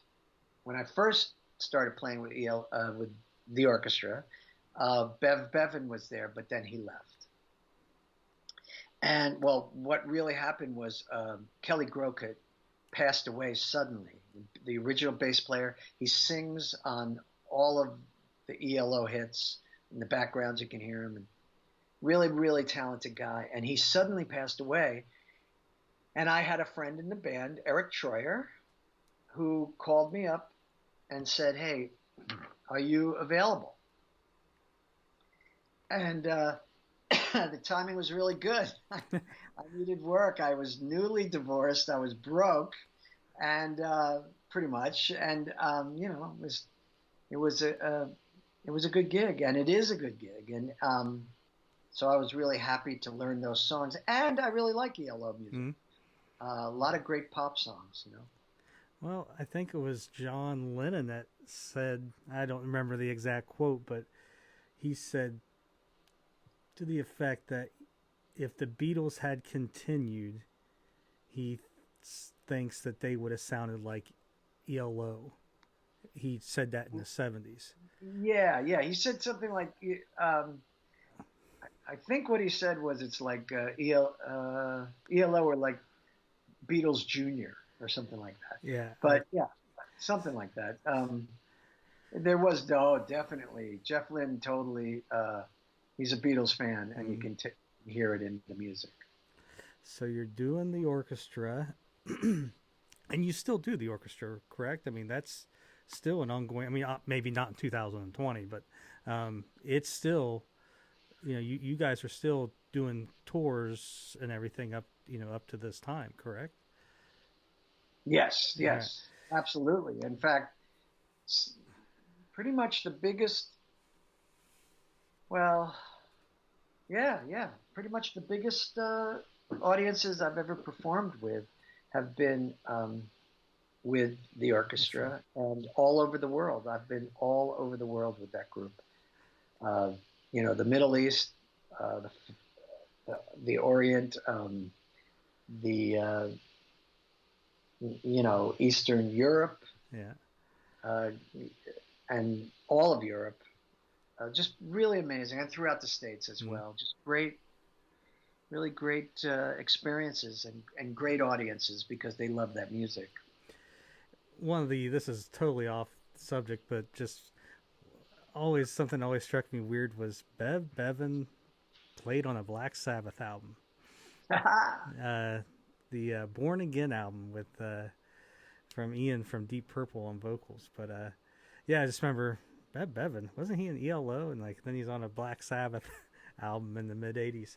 So you touched briefly on it, the Weeklings, which the newest album I have right here on blue vinyl. So how did that come about? And you mentioned that it's like a Beatles tribute, but you guys also write your own songs in kind of in the Beatles genre, so to speak. So just how did that come about, and tell us a little bit of the history of that group. Well, one of the many things I've done, I had a show called The Summer of Love, which was a big show. Lots of people, like a 25-piece cast, and that was a theatrical show. Mm-hmm. Glen Burtnik's Summer of Love. Then there was also Glen Burtnik's Beatles Bash that I did in a few theaters. And what I did was I would celebrate the release of albums. I did the 40th anniversary of the release of Sgt. Pepper, and the 40th. The next year I do the 40th release of the White Album, and every time I would do these shows in theaters, I would bring an orchestra with me, and I would bring whatever was needed, whatever was on the album. When doing Sgt. Pepper, I had sitars and tablas and whatever instrument was on the record, I would use, and we would perform it live. So I did these Beatle albums, 40th anniversary of this and that and this and that. And when I ran out of 40th anniversaries, it was time for 45th anniversary. So when we did the 45th, or maybe it was the 50th, who can remember? Anyway, when we did the anniversary albums, I did the first 2 Beatle albums, With the Beatles and Please Please Me. And those 2 albums, there was no orchestra. There was just a little bit of overdubs, occasionally piano or hand claps. But predominantly what that music was arranged for 4 people. It was a quartet. There was a drum track, there was a bass track, there were 2 guitars, and there were 3 vocals. And the band that I had as the bass group at that point, with me on bass, the 4 of us were enjoying that process of, wow, these songs are really cool, and every instrument has its own little niche, you know, and the arranging of those 2 albums inspired us. And after we did the big theater shows with, you know, it was like a 1,500 seat house, we said, well, let's do some little gigs. Let's play some local bars and stuff. Let's just have fun. So that's how it started, and we started drawing crowds. And then at some point, we said, you know, we should sell some merch at our gigs. So we started to record, and we did a lot of Beatles songs. And then we said, well, why don't we write a song? Because Bob Berger is the rhythm guitarist in the band. And he and I have known each other for at least 30 years, maybe 40. And we've written a lot of music together, including songs cut by other artists like Styx. And so we're songwriters, and we write songs together a lot. So we just kind of sat down and wrote some music for the Weeklings. And so anyway, it turned into this thing. And we were approached by a record label who said, we want to release your music. So, wow, okay. So that started, and I think we're on the 4th album now. Yeah, we just released our 3rd studio album, but there's also a live one. So anyway, so yes, we put out 4 albums and on Gem Records with Joe Belia on drums, John Rajavi on lead guitar, Bob Berger on rhythm guitar and harmonica, and it's a really good show. And the more we play, the more we add our own touch to Beatles songs. We rearrange Beatle music, and we also write our own music. And we've gotten a lot of airplay on satellite radio. Mm-hmm. It's, you know, I enjoy the week. I mean, if you're a Beatles fan, you're going to enjoy it. And I think all the albums are available on the Weeklings website. I know when I ordered the latest record, I got it off of there. And it's still something you guys, that's probably what I follow the most, you know, watching YouTube clips and stuff like that. So, it definitely seems, you know, as a fan, it seems very enjoyable, and sounds like you guys enjoy it as well. Now, also, were you guys doing like, was it Max Weinberg from Springsteen? Like, you guys were, it was basically the Weeklings with Max on drums, and is that how that was doing? And you guys were touring as Max Weinberg's Jukebox or something like that? And we still do. Max called me up and said, I want to put a band together.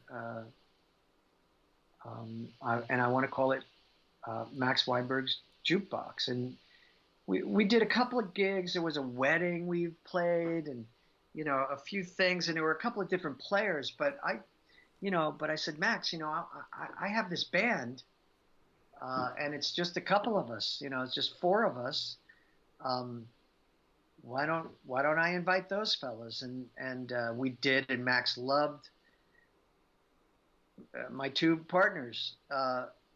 Unfortunately, Max plays drums, so that left our drummer out.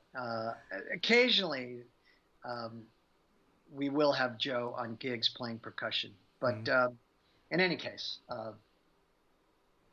the last show I did last week played two shows with Max Weinberg's Jukebox, and that's really what it really is the Weeklings with Max Weinberg sitting in. But we don't play Weeklings music. Yeah. Yeah, you guys were, I think it was this year, maybe it was last year, you guys were scheduled to play not too far from where I live, and I had bought tickets, but then they had to end up canceling that show. Or you would have saw me out in the crowd. So what, and then in New Jersey, your Christmas extravaganza was something you did for decades.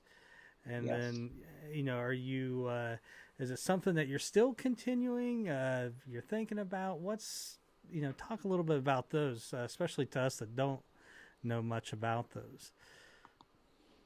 For over 20 years, I've raised a lot of money playing an annual Christmas show. I don't do it after 20 years. I took a break, and now it's a matter of whenever I feel like it.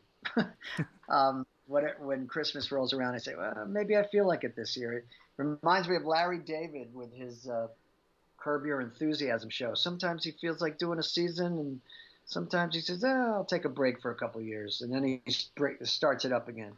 But anyway, I like doing Christmas music, and I like the show, but in raising money for other people and other things, it's a lot of work. So you never know if I'm going to be in the mood or not. Some years I'm bah humbug about it, and other years I'm like, let's do a show, So, but what it is a bunch of talented people coming together with me, and we just play holiday seasonal music, So, Glenn, obviously, who knows in today's world, but what do you got in store for 2021? Hopefully a new solo album. That's just what I would suggest. Wow. No, not a solo. Because that's a lot of work.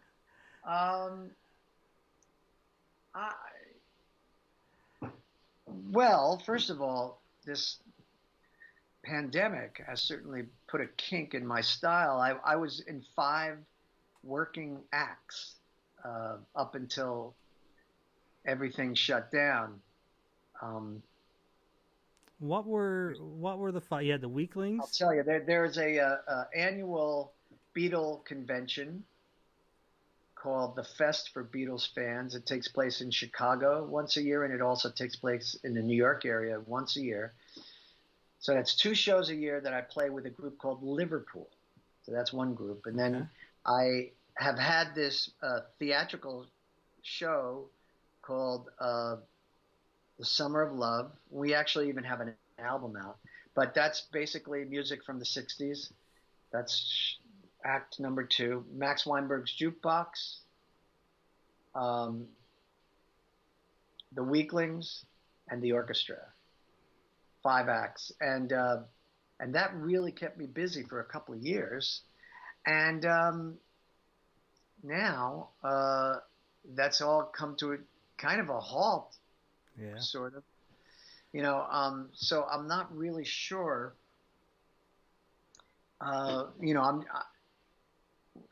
It seems like the Weeklings are getting more work than the others. So so that's what I'm doing. And the Weeklings are always working on new music. So there'll probably be a new Weeklings album in 2021. And as far as a solo artist, I haven't done a solo gig in almost 10 years, but I was asked to recently, and in 2 weeks I'll be doing a show in Asbury Park, sold out already. And I honestly, I have to learn my songs again because I've taken such a break. But it's fun. It's like, oh yeah, that's a good song. Why don't I do that? So I'm enjoying revisiting some of my material, and it might inspire me to do some more recording. Albums being not as important as they used to be, I think it makes more sense to just do singles. It's a lot. It's such a big undertaking to put an album together, and then people don't buy albums; they just listen to tracks on Spotify or whatever they listen to. So it's an enormous undertaking, and it's just I'd rather enjoy my life than try to make the record that's going to beat Sgt. Pepper or whatever it is. Well. And, it has been a while since Styx came a-calling. You've replaced a bass player and a guitarist. So, you better get your keyboard or your drumming chops up, because it's about time that they start calling on Glenn again. It's been a few years. You may get the call and say, hey, dude, we need you to fill in for Todd. And you're just going to have to go in there and give it your best shot. Well, I would like that. I would enjoy that, wearing another hat in that band, but I don't think that's in the cards. Are you still in contact with any of those guys? Not really. No, I mean, Todd, I keep in touch with Todd, and sometimes Lawrence. And once in a blue moon, I'll talk to, I'll send Tommy an email or vice versa. But no, basically, no, not really. I'm busy. They're busy. We're busy. So I'm just going to ask you some random questions here at the end of this interview. So let's say 100 years from now, some kid out there is doing his family tree, and he goes, "Hey, my great grandfather was Glen Burtnik, and he was a songwriter." What's the one song that you hope, when he's digging through the history of who is this guy that's in my family tree? What's the one song that you hope that he would stumble across? That's quite a question. Basically, what's the song you're most proud of? The Liars Club. It's a song. It's a final song on the Palookaville album. I'm also really proud of Kiss Your Ass Goodbye. I really wrote that completely by myself. Same with Liars Club. Both of those songs I'm really most proud of, and it's a shame they're not better known, but that's all right. It doesn't make them any less. But I will tell you that I often have this fear. I joke about it, but doing all these shows and being in all these bands and leading all these groups, I often make these. They used to be cassette tapes, and now they're just little digital files of me just roughly and quickly singing the part I want them to learn. And it's it might be a harmony part for a really high harmony part for a girl, and I just want to get it done really quick. So I don't do it particularly well, and it's screechy, and I'll cough in the middle of a take and give instructions during it. I'll say, okay, and here there's going to be a guitar solo, or whatever. There's different notes throughout these recordings. And I often joke that, in 100 years' time, I fear that these recordings are what's going to be unearthed. And it's going to say, oh, this guy Glen Burtnik, he can't sing very well, and he talks while he's doing these songs. So this is my joke that, with my luck, that'll be what people know me for. Everything, that's the only. What's really funny is I have a painting of my great-great-grandmother, and I knew my great-grandfather. And the story of that painting is, it's kind of funny, it kind of correlates with your story, is she got that painted of herself, and when they finished it, she didn't like it, so she ended up not buying it. Well, not too long after that, she was young, and she ended up dying in childbirth. And the artist who had it still went ahead and tracked the family down and gave it to him. She didn't buy it, and I have it framed, and I always think that the only image we have of her is an image that she did not like. She would not approve. Yep. So it goes like that sometimes. Life is funny. Yep. But and my last trivial question is, July 20th, 1969, where were you when man landed on the moon? Wow. I just like stories like that. First of all, this has been an amazing retrospective of my life. There was a band I was in. I was a drummer as a early teen, and the band was called Creeping Fungus Blues Band. I don't think I mentioned them in this, but in any case, wacky group, and I was very motivated by that band, and what we would do is we would find old televisions and old radios and unscrew the speakers and hook them up to guitar amplifiers so that we could make noise. And that's specifically what I was very involved in on the night that man landed on the moon. And I kind of had one eye on the television set and another eye on the soldering gun, but that's exactly where I was. In fact, I was so into hippie culture at that point that I wasn't as interested in the moon landing as I had been years earlier and years later. Mm-hmm. But when it was happening, I was just like, wow, check it out. We're on the moon. So. Yeah.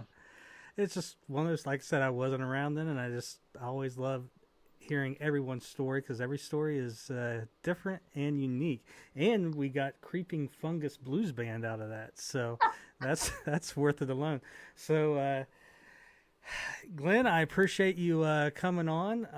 It was great going down the whole Glen Burtnik musical history, talking about Styx and getting some of that cool Damn Yankees information. And you're more than welcome to come back on. If next album you're releasing, we can do a track by track or something like that. But I just again want to tell you, thanks for coming on with us. All right. Thank you, Josh. All the best. Well, hey, I appreciate it, man. We had a lot of good information and a lot of cool minutia that a lot of fans don't know, and that's what we enjoy. So thanks again, my friend. Why don't you join me for just one drink? We'll sit by the fireplace, take a look around. We won't stay out late, and it's not what you think. I promise I won't make a move. I'm over you by now. Meet me tonight at the Lions Club. Room full of kindness. And that was it. How much fun was that, Josh? You got to interview this guy for how long did you guys talk in total? You know what's crazy is it was 2 days, and I had to reschedule with him, which you never want to do, right? But I had a little family emergency come up, so I had to text him. I don't know, it was that day or the day before.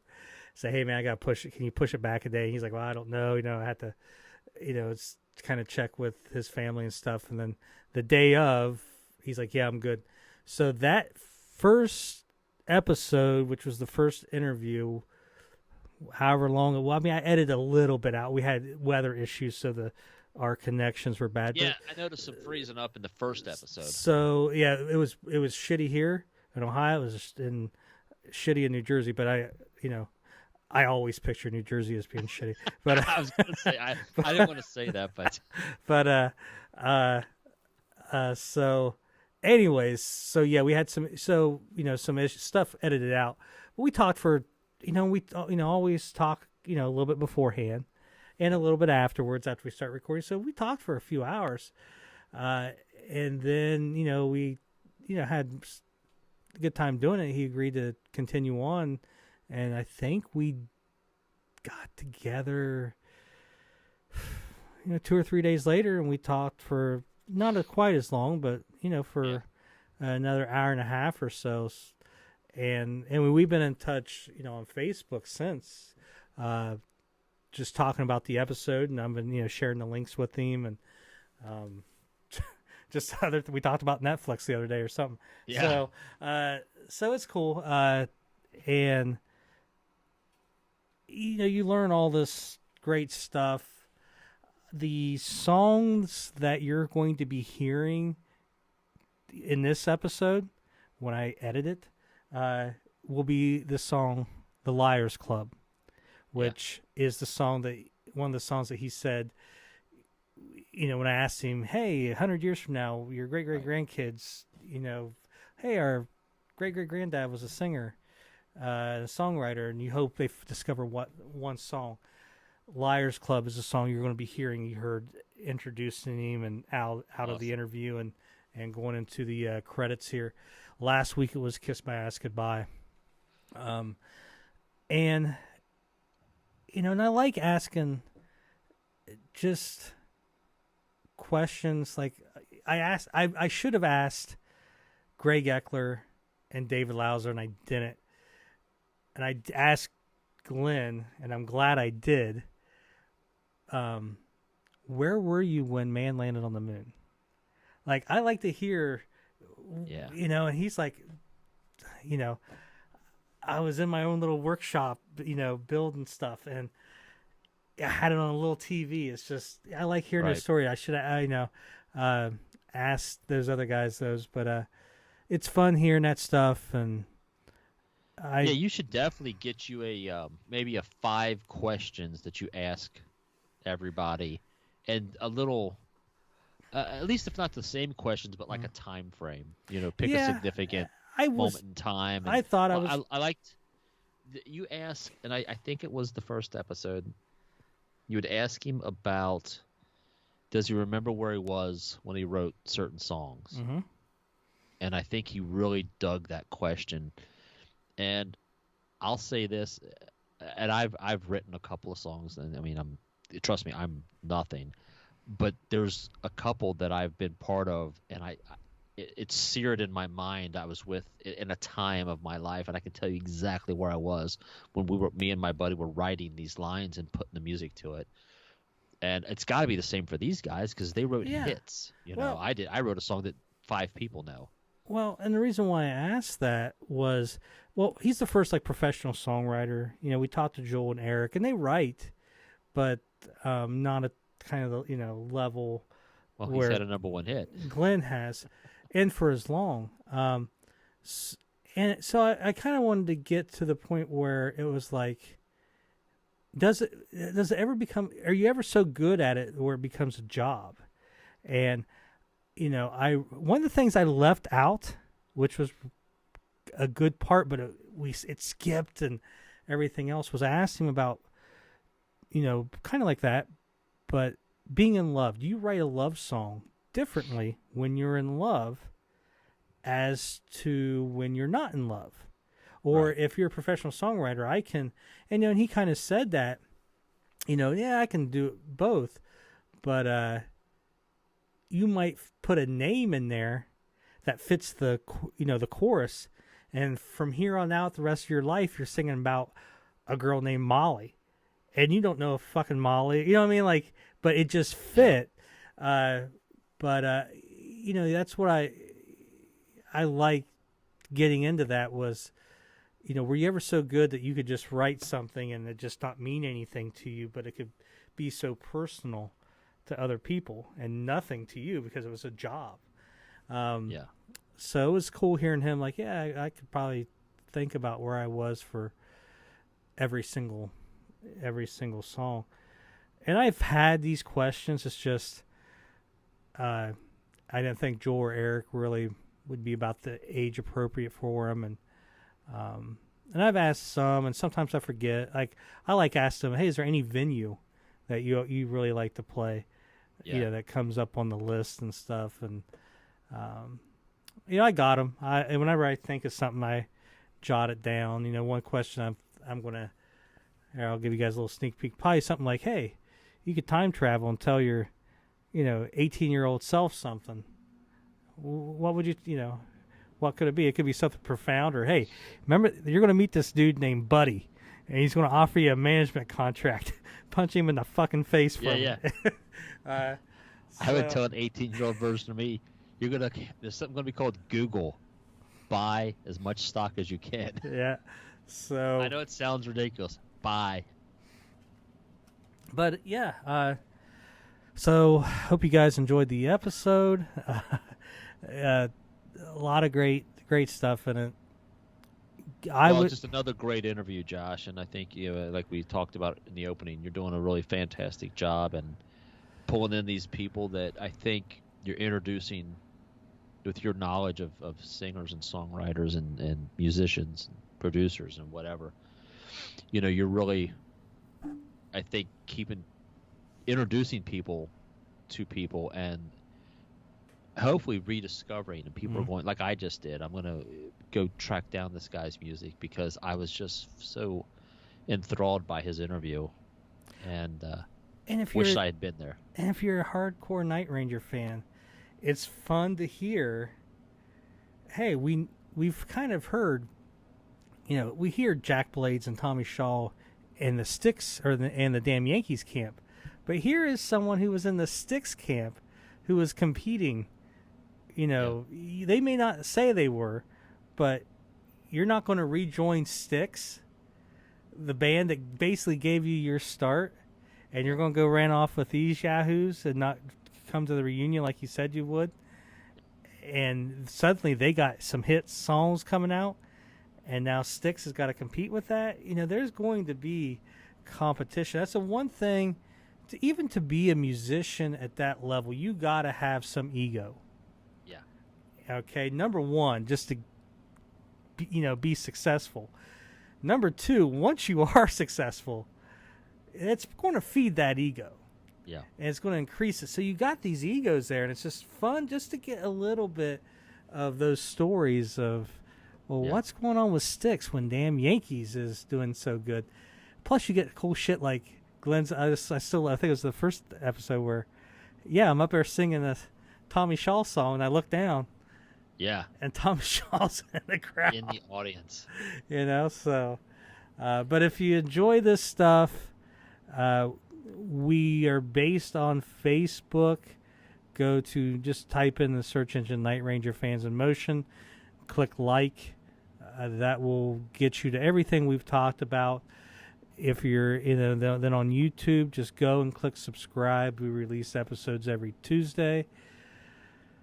We got some interesting stuff probably coming up. We're going to do a deep album dive into Man in Motion. I don't know what else. We got some other subjects and maybe some interviews lined up. Do you want to mention the website?